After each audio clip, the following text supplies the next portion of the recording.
క్రైస్తవ్యానికి విరోధముగా రూపించబడిన ఆయుధము వర్ధిల్లదు. క్రైస్తవుడు ఎవడో బతకాలని చూస్తున్నాం. లక్షలున్నా సరే మళ్ళీ ఎస్సీ అని పెట్టుకొని రిజర్వేషన్ తో ప్రస్తులాడు దేవుని యొక్క మహాకృపలో మీ అందరికీ కూడా ఈ వీడియోకి స్వాగతం పలుకుతాను. ఎస్సీ రిజర్వేషన్, అలాగే కులం, క్రైస్తవ్యంలో ఉన్నటువంటి ప్రాబ్లం, సమస్య, వీటన్నిటి మీద కొన్ని విషయాలు మాట్లాడదామని చెప్పి నేను ఈ వీడియో చేస్తున్నాను. కాబట్టి ఎస్సీ సహోదరులకు చిన్న ఆలోచన అనే టైటిల్తో ఈ వీడియో చేయడం జరుగుతూ ఉంది.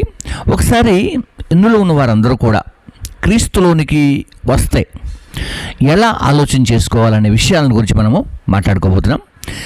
దీన్ని నాకంటే ముందుగా కత్తి పద్మారావు గారు ఒక అమూల్యమైనటువంటి విషయాన్ని వారు బయటకు తీసుకొచ్చేశారు. ఆ రిజర్వేషన్ గురించి కావచ్చు, కులతత్వాన్ని గురించి కావచ్చు, వారు మాట్లాడినటువంటి మాట ఒకసారి వింటే బాగుంటుంది. మీ కొరకు ఆ వీడియో. ఇటువంటిది ఒకసారి పుట్టింది, ఒకసారి మరణిస్తుంది. అంబేద్కర్ చెప్పాడు, నీకు విద్య వస్తే నీకు కులం లేదు. వాడు చూస్తే వేరే విషయం, వాడు చూడటం వేరు. నీకు ముందు కులాన్ని దాటేసావు. నువ్వు ఎంఏ పిహెచ్డి చదివావు, డాక్టరేట్ చేసావు, నీకు కరస్పాండెంట్ పోస్ట్ వచ్చింది, నువ్వు టీచర్ అయ్యావు, అన్ని కులాలకి బోధించేటటువంటి గుణం వచ్చేసింది, నీకు నీ హక్కు వచ్చేసింది. నీకు 50 లక్షలు ఉన్నాయి, అందరిలో పాటు అపార్ట్మెంట్ కొనుక్కున్నావు, వాళ్ళలో ఉంటున్నావు. నీ కులం ఎక్కడిది? నీ మనస్సులో ఉంది కులం. నీ మెదడులో కులంతో బతకాలని చూస్తున్నావు. కులం సర్టిఫికెట్తోనే బతకాలని చూస్తున్నావు.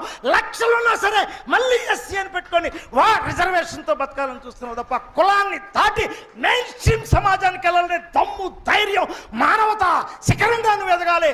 నేను మనిషి అనేటటువంటి చదువు ద్వారా నేను వచ్చిన ఉన్నతుడిని కావాలి. రైట్, విన్నారు కదా. కులం అనేది ఒకసారి పుట్టి ఒకసారి చనిపోతుంది. డాక్టర్ బిఆర్ అంబేద్కర్ గారు చెప్పారు ఆ మాట. అలాగే విద్య ఉంటే కులం లేదు. అంటే చదువుకున్న వ్యక్తి ఒక హోందాగా తనకున్నటువంటి ఉన్నతమైన ఆలోచన చేత తన స్థితిని కూడా మర్చిపోయి బ్రతకాలనేది ఒక మాట. ఒక టీచర్గా నువ్వు ఉంటే అన్ని కులాలకు కూడా చదువు చెప్పే ఒక వ్యక్తిగా, ఒక ఉన్నతమైనటువంటి వ్యక్తిగా మార్చబడతావు అనే విషయాలు వారు మాట్లాడటం జరిగింది. విన్నారు కదా. సో ఈ టైంలో నేను కూడా మీకు అదే జ్ఞాపకం చేస్తున్నాను. దానికంటే ముందు కొంతమంది మాట్లాడుతున్నటువంటి మాటలు ఏంటంటే, చాలా వరకు క్రైస్తవులు ఉన్నటువంటి వారు నాతో మాట్లాడుతూ షేర్ చేస్తున్నటువంటి విషయాలు, కొంతమంది దైవజనులు, కొంతమంది విశ్వాసులు కూడా అన్న ఈ సమస్య చాలా క్రిటికల్గా ఉంది, కష్టంగా ఉంది అని చాలామంది మాట్లాడుతున్నారు. అలాగే కొంతమంది విషయాలు కూడా రిజర్వేషన్ల గురించి కూడా మాట్లాడుతూ ఉన్నారు. సో అయితే ఈ సమయంలో ప్రాముఖ్యమైన విషయం ఏంటంటే, మనము క్రీస్తు కొరకు బ్రతకాలి అంటే కొన్ని విడిచిపెట్టవలసి వస్తుంది. అయితే మరి పైన ఉన్నటువంటి వారికి విడిచిపెట్టట్లేదు కదా, మేమే ఎందుకు విడిచిపెట్టాలనేదే ప్రశ్న. Okay, right మిల్లరా.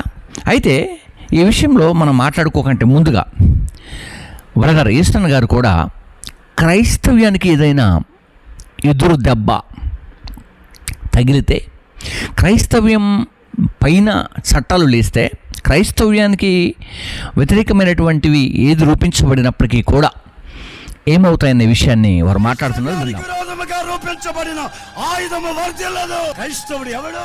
అనగదొక్కబడిన వాడు కాదు. ప్రపంచ చరిత్ర మనకు చెప్పకనే చెప్తుంది నగ్న సత్యాన్ని. Praise the lord. హల్లెలూయా.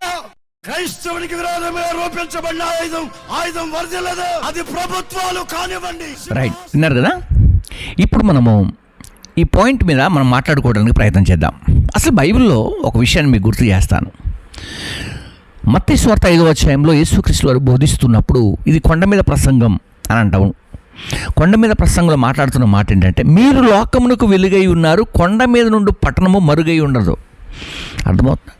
మీరు ఒక చదువుకున్న జ్ఞానవంతులయ్యారు, కొంత డబ్బు కలిగిన వారయ్యారు, మీరు ఒకరికి ఇచ్చేవారయ్యారు, ఒకరికి పెట్టేవారయ్యారు, మీరు ఒక గొప్ప అమూల్యమైన వ్యక్తిగా మార్చబడ్డారు. సో ఈ టైంలో మీరు మీ కులాన్ని, మీకున్నటువంటి రిజర్వేషన్ని ఫ్రీగా మీకు మీరే స్వతహాగా విడిచిపెట్టేది బాగుంటుందని చెప్పేసి కత్తి పద్మారావు గారు చెప్పారు. ఓకేనా. ఒక ఉన్నతమైనటువంటి స్థానానికి మీరు ఎగిరి వెళ్ళాలి అనేది ఒక ఆలోచన. ఒక 50 లక్షలు ఉంటే ఒక అపార్ట్మెంట్లో మీరు కూడా తీసుకుంటే అందరి మధ్యలో ఉండే అవకాశం అంటే కొంత ధనవంతులుగా ఉన్నటువంటి వారు, కొంత బలవంతులుగా ఉన్నటువంటి వారు, చదువులో, జ్ఞానంలో, తెలివిలో ఎదిగినటువంటి ఎవరైతే ఎస్సీగా ఉన్నటువంటి క్రైస్తవులై ఉన్నారో, దీన్ని మేము ప్రేమపూర్వకంగా స్వీకరిస్తున్నామనే ఒక నినాదం బయటకు వస్తే బాగుంటుంది అని నా ఒపీనియన్. ఒకవేళ మీకు ఇది కష్టంగా అనిపిస్తే సో లివిట్, విడిచిపెట్టేద్దాం. కానీ క్రైస్తవ్యం యొక్క పద్ధతి ఇక్కడ ఏం చెబుతా ఉందంటే, మనుష్యుడు దీపమును వెలిగించి కుంచమ్మ కింద పెట్టడు, దీపం ఎప్పుడైనా దీపస్తంభం పైనే ఉండాలి. అంటే నువ్వు వెలిగించబడినటువంటి, రక్షించబడినటువంటి, మౌరు మనసు పొందినటువంటి, అభిషేకించబడినటువంటి, పరలోక నిత్య రాజ్యానికి వారసుడు అయినటువంటి నీవు అనేకులకు వెలుగుగా, అనేకులకు దీపముగా, అనేకులకు ఆశీర్వాదకరంగా మార్చబడాలనేదే బైబిల్ యొక్క సత్యం. కాబట్టి నన్ను కూడా చాలామంది అడుగుతున్నారు. నిన్నటి దినాన మరి డాక్టర్ బిఆర్ అంబేద్కర్ గారి యొక్క వర్ధంతి కార్యక్రమం జరిగింది. 135 ఓకే. సో ఇక్కడ వరంగల్లో కూడా చాలా అద్భుతమైన కార్యక్రమాన్ని ఏర్పాటు చేశారు. నేను కూడా దాంట్లో పార్టిసిపేట్ చేశాను. ఇప్పుడు ఈ సమయంలో ఈ విషయాన్ని మరి నేను ఎందుకు తీసుకొస్తున్నానంటే, నిన్నటి దినాన్ని కూడా ఈ విషయం పైన జరిగినటువంటి విషయాలు. కాబట్టి మరి ధనవంతులైనటువంటి వారు, చదువు, జ్ఞానము, సంపద కలిగినటువంటి వారు, మీరు ఈ అవకాశాన్ని ఇంకొకరికి ఇస్తే బాగుంటుంది.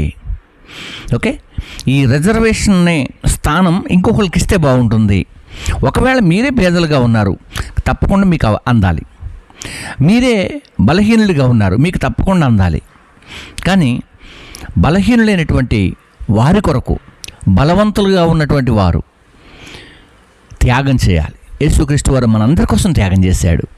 కనీసం మీరు ఈ రిజర్వేషన్ అయినా త్యాగం చేస్తే బాగుంటుందని ఇది నా ఆలోచనే, ఇది ఎవరిది కాదు. ఒకవేళ నేను మాట్లాడినటువంటి మాట కరెక్ట్గా లేదు, పర్ఫెక్ట్గా లేదు, తప్పుగా మాట్లాడారు అంటే సో ఈ మాట నేను వెనక్కి కూడా తీసుకుంటాను, తప్పేం లేదు, బాధపడేదేమీ లేదు. అందుకే బైబిల్ ఇంకొక మాట ఉందండి, మీరు లోకమునకు ఉప్పై ఉన్నారు, ఉప్పు నిస్సారమైతే అది దేని వలన సారము పొందును. అర్థమవుతుందా? మీ లోకానికి ఉప్పై ఉన్నారు. కాబట్టి క్రీస్తు చూపినటువంటి ప్రేమ మనకు చాలా ప్రాముఖ్యమైనది. అందుకే యేసన్న గారు అన్నారు కదా, క్రైస్తవులకు విరోధంగా రూపించబడినటువంటి ఏ ఆయుధం కూడా వర్ధిల్లదు అని చెప్పారు. అది ప్రభుత్వాలు కానీ, అది ఇంకొకటి కానీ, అది ఇంకొకటి కానీ, అది ఇంకొకటి కానీ, సో ఏదైనప్పటికీ కూడా. కనుక ఈ సమయంలో మరి స్నేహితులారా, సహోదరులారా, మరి ఎస్సీ రిజర్వేషన్ కోల్పోయాము అని బాధపడుతున్నటువంటి ప్రతి ఒక్కరికి కూడా నేను ప్రభుపేట శుభాలు తెలియజేస్తున్నాను. మరీ ప్రాముఖ్యంగా అలాంటి ఒకవేళ ధనవంతులుగా మీరుండి ఇది జరిగితే మాత్రం మీరు హ్యాపీగా ఫీల్ అవ్వాలి. ఎందుకంటే మీరు అనేకులకు మాదిరికరంగా మార్చబడాలి. మీరు వెలిగించబడిన దీపంగా ఉండాలి. మీరు లోకానికి ఉప్పుగా ఉండాలి. మీరు నిస్సారమైనటువంటి స్థితిలో, దుఃఖ స్థితిలో, కన్నీటి స్థితిలో మీరు ఉండకుండా దేవుని స్తుతిస్తూ ఇచ్చినటువంటి అవకాశాన్ని దేవునికి అప్పగిస్తూ ప్రభుపేట మనము ప్రార్థించాలి. కనుక ఈ సమయంలో ఎప్పటివరకు ఈ మాటలు వీక్షించిన మీ అందరికీ కూడా నేను శుభాలు తెలియజేస్తున్నాను. మరి ప్రాముఖ్యంగా అనారోగ్య స్థితిలో ఉన్నటువంటి కత్తి పద్మారావు గారికి హృదయపూర్వకమైన శుభాలు తెలియజేస్తున్నాను. వారు చక్కని ఆరోగ్యములు కలిగి బయటికి రావాలని కూడా నేను కోరుకుంటున్నాను. అంతేకాకుండా మన మధ్యలో ఉన్నటువంటి యేసన్న గారు ఆ కాలంలో ఒక ఉజ్జీవంగా, ఒక గొప్ప మాటల్లో అనేకులకి ఆశీర్వాదకరంగా మార్చబడినటువంటి దైవజనులు. సో వారిని బట్టి నేను ఎంతో సంతోషిస్తున్నాను. మరి ఈ సమయంలో మన దేశం యొక్క కాన్స్టిట్యూషన్, సుప్రీంకోర్టు, అలాగనే దేశ భద్రత, దేశానికి ఉన్నటువంటి అత్యున్నత న్యాయస్థానాలన్నిటికీ కూడా నేను శుభాలు తెలియజేస్తాను. మన కాన్స్టిట్యూషన్ యొక్క టర్మ్స్ అండ్ కండిషన్స్ని మనము ప్రేమించాలి. అంతేకాకుండా మన కాన్స్టిట్యూషన్లో ఉన్నటువంటి ప్రతిదాన్ని కూడా మనం క్షుణ్ణంగా తెలుసుకున్న వారమై ఉండాలి. అంతేకాకుండా మన చట్టాన్ని మనం గౌరవించాలి. చట్టాన్ని గౌరవిద్దాం, దేశాన్ని ప్రేమిద్దాం, ప్రజలందరినీ కూడా గౌరవించి ముందుకు సాగాలని కోరుకుంటూ ఈ నా మాటలు ముగిస్తున్నాను. అంతేకాకుండా ఈ సమయంలో డాక్టర్ బిఆర్ అంబేద్కర్ గారికి కూడా నివాళులు సమర్పణ చేస్తూ ఈ కార్యక్రమాన్ని ముగిస్తున్నాను. God bless you.